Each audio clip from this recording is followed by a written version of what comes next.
Hey Flosstube, how you guys doing? Got a this is how I do it video today. We're featuring some specialty stitches. I am working on Chatelaine's Japanese Zen Moss Garden. Hit a couple specialty stitches and just thought I'd do a quick this is how I do it kind of thing. Jessica stitches and Rhodes stitches are what we're looking at today. Rhodes stitches are my absolute favorite just because I love how pillowy they look. And in my opinion, Jessica's are basically the same as Rhodes stitches. It's just the stitches are slanted more so that, let me bring you in here. So what we see here is these guys, these little pillowy looking guys, these are Rhodes stitches. And then these two here are Jessica stitches. So they have an opening in the middle just because of the orientation of the stitches. It opens up into a pretty little hole there.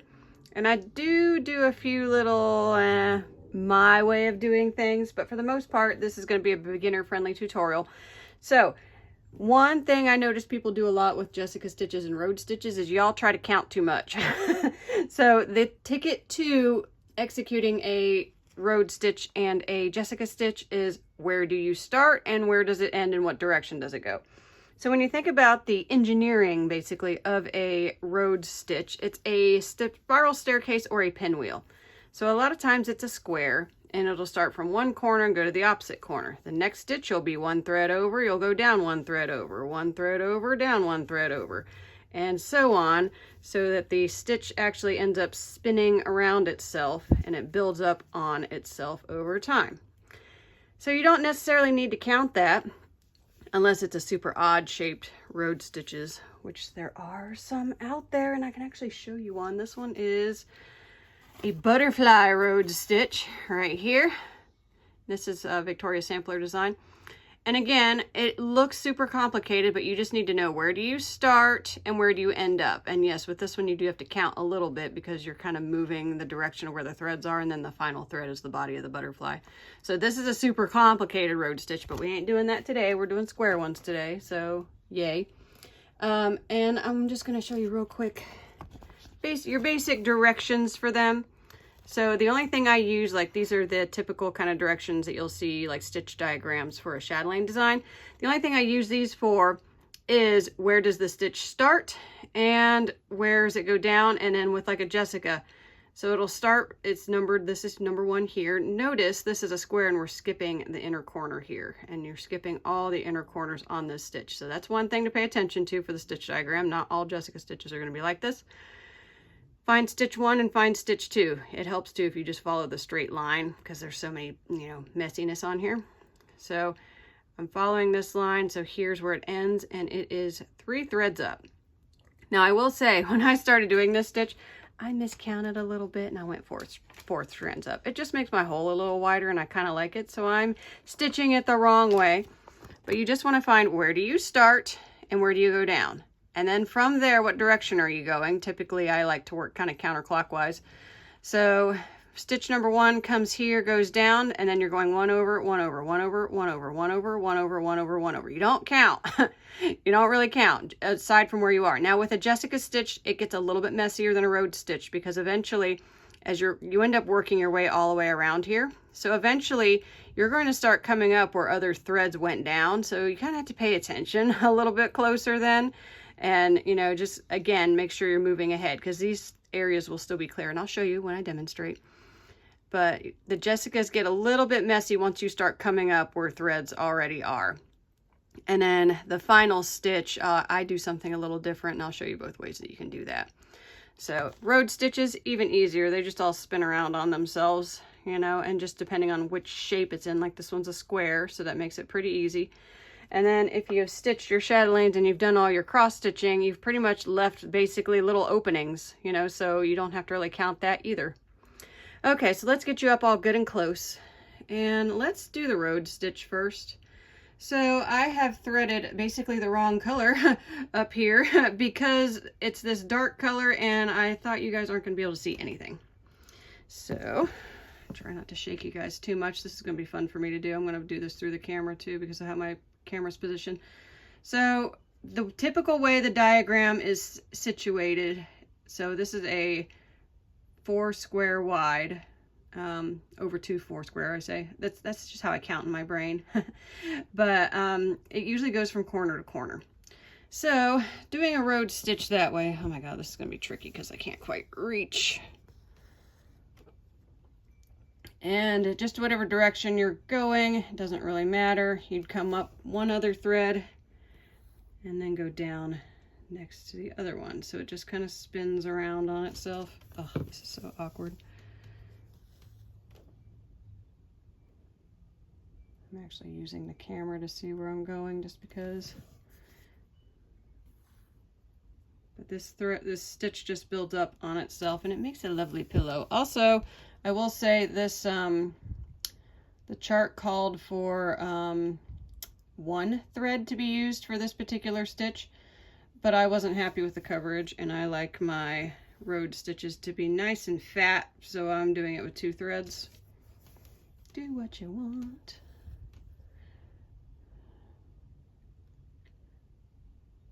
Do, do, do, do.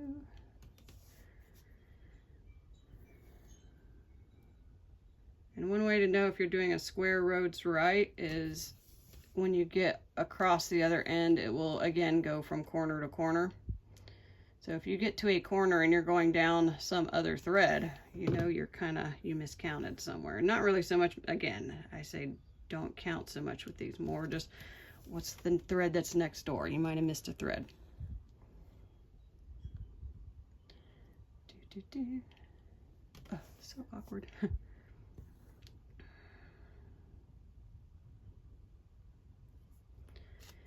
And we're coming up to the final stitch. So with a Rhodes stitch, you're not doubling over yourself. You're pretty much stopping as soon as you've gotten all the holes filled, basically. Okay, so that is how a charted stitch is done. Now look at this stitch right next to it. Do you notice much of a difference? There might be a slight difference. To me, it's a big difference. So Lori likes to make her life harder. And I don't like to stitch my Rhodes stitches as demonstrated. So let me show you how I do like to stitch them. Let me just get my needle in position first and then we'll talk a bit. So what I like to do with my Rhodes stitches, that last stitch I did, as you can see, it kind of goes off like this. I like my final stitch to be a perfect angle. So what I do is I start one spot over, go down one spot over, and I'm going to pull all this up. As I said, I'm stitching this with the wrong thread just so you guys can see it better because it was pretty tricky when I was stitching the black. I thought it's not black, it's like dark navy blue, but I thought there's no way you guys are going to be able to see this. Ooh.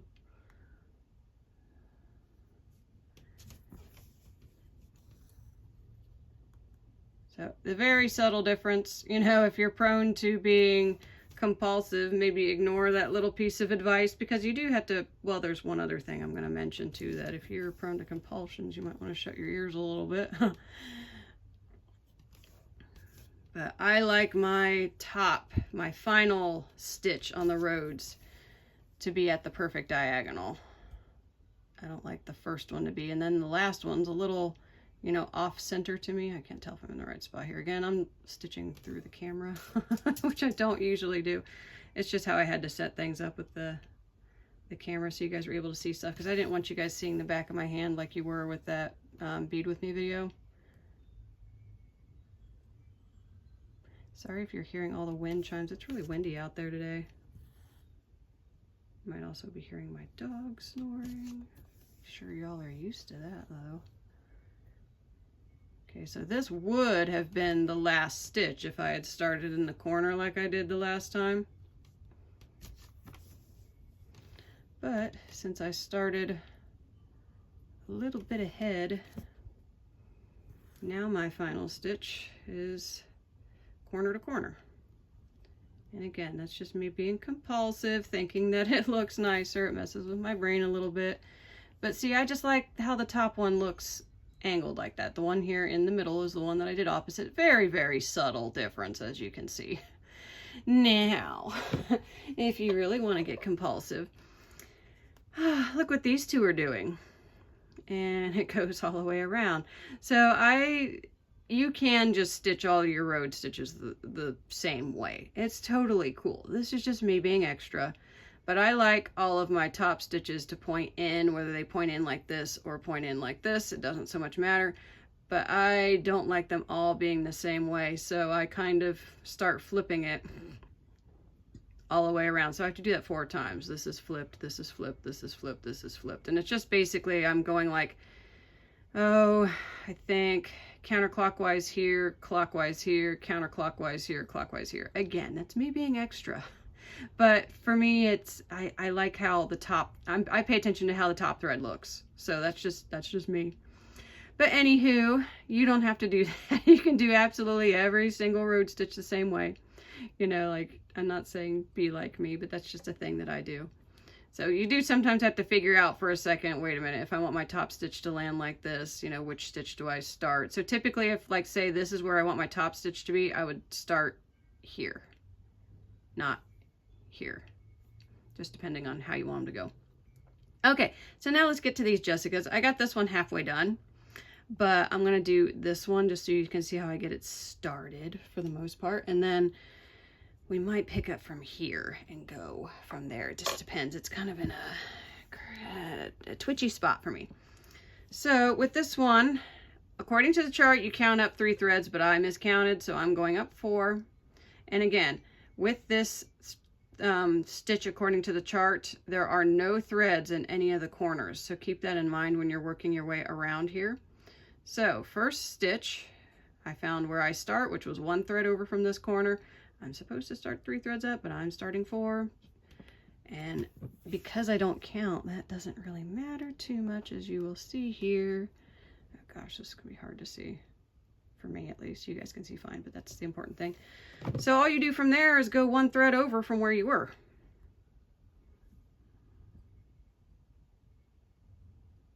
Sorry if I'm being quiet. I'm trying to be able to see. Whoops. Got myself hooked on something.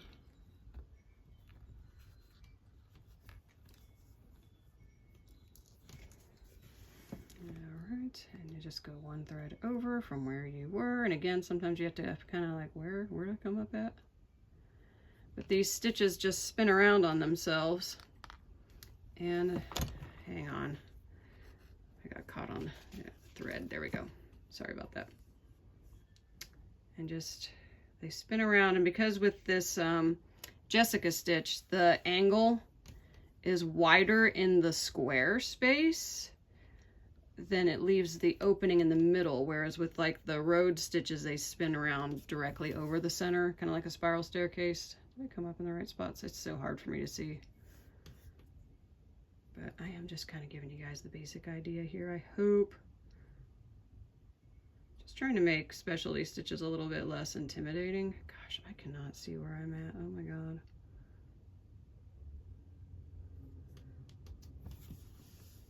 And remember with the diagram, and you can also kind of see it on the chatelaine, like the chart, we are skipping the corner spot. So even though this is next, I'm going down here.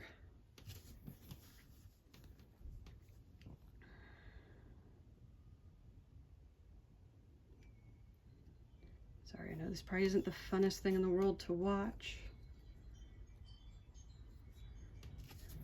but I hope it gives you the basic idea, you know, like you don't have to count every single stitch. I will say, if you look at the diagrams and you like looking at that, keep in mind with like a Jessica, your odd stitches are the stitches that come up and your even stitches would be the ones that go down. So that might help you. Again, I skipped the corner there. So you're just working your way around and letting the threads stack on top of each other, and it kind of makes this lovely little fan shape. Okay, apologies for all the cuts there, but hopefully we can get this going now. So I do something slightly different at the end of my Jessicas. Hang on. It gets a little hairy when you start doubling the threads up. Okay, there we go. So I should show you, I did it, oops, there. Let's see, we're skipping the corner.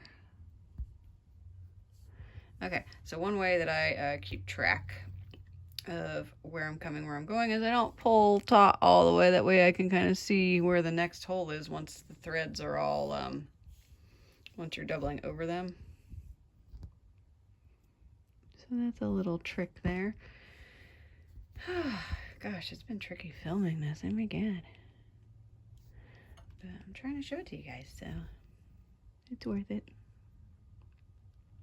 Hopefully this makes some of y'all a little less intimidated about stitching specialty stitches. There's really not too much to them. I mean, especially when you're stitching several of them, like once you get the rhythm down, like then it becomes pretty easy, especially when like on a chatelaine, when you've got all these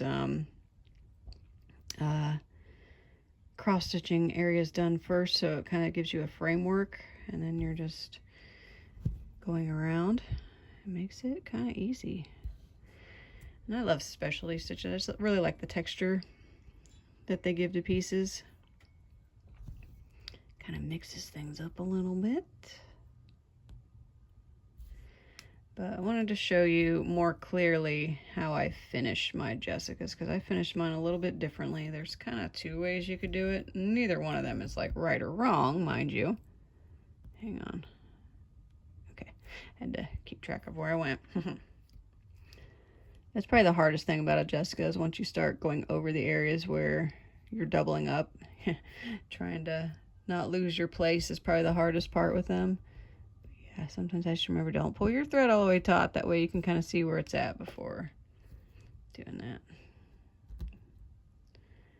Alright. We're getting close to the end here. So the end on a Jessica is once you've gone all the way around. So like I started here, so I finish once I get here. So I am 2 stitches away. Hang on. Okay, skipping the corner. Last stitch. Not this one, the next one. Okay, so now we're at the last stitch. So there's 2 kind of ways, I guess, probably more, but 2 basic ways that you can do it. So you can either just come up and go down and carry on like usual. But what I like to do instead is I like to stick the needle inside the hole and then go down from there. And what that does is it kind of tucks that top leg away a little bit, because I feel like the last one kind of sits on top real obvious. Like, that's just my opinion. So that's how I like to do my Jessicas. So yeah, there's some Jessicas, some Rhodes stitches for y'all. Hope that was helpful. And we'll probably do some more specialty stitches in the future, but for now I thought this would be a good introduction. But thanks so much for watching. I will see you guys next time. Bye bye.